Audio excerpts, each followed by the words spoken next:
Okay, sekarang kita kena niat lah. Nak solat mesti kena niat.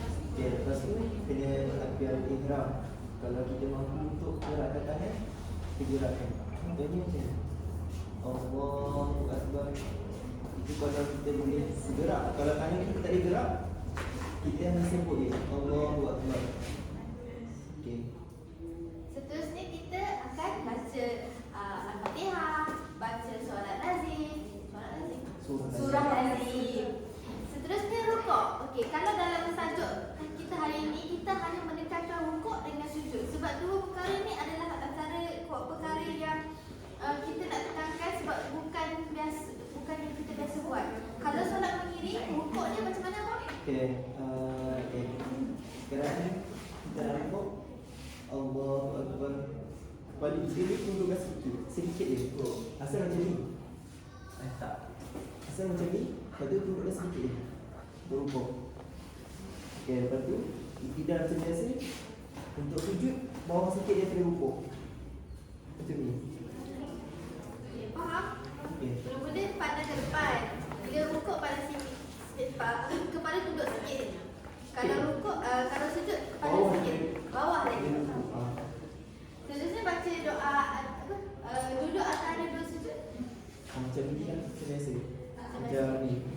Kekal posisi mengiring dan salam. Salam. Gerakkan kepala sedikit. Assalamualaikum warahmatullahi wabarakatuh. Assalamualaikum warahmatullahi wabarakatuh. Okey, itu untuk situasi untuk solat mengiring. Untuk seterusnya yang last, solat dalam keadaan melentang. Melentang ni macam solat baring. Siapa jadi model saya? Okey, lepas kita belajar solat solat duduk, solat mengiring. Ni kita belajar pula solat dalam keadaan melintang. Okey, untuk solat dalam keadaan melintang ni dia diberi kepada orang yang sakit yang memang tak boleh buat apa-apa. Contohnya macam kena macam lumpuh, tangan tak boleh gerak, kaki tak boleh gerak, kepala pun tak boleh gerak. Maksudnya nak mengiring pun tak boleh. Jadi Islam bagi kelonggaran untuk orang-orang yang sakit macam ni untuk solat dengan keadaan menggunakan isyarat mata ataupun dengan menggunakan niat dalam hati. Okey. Kita bayangkan ni adalah katil. Ya, ni katil. Abang tidur atas katil. Boleh? Okey. Untuk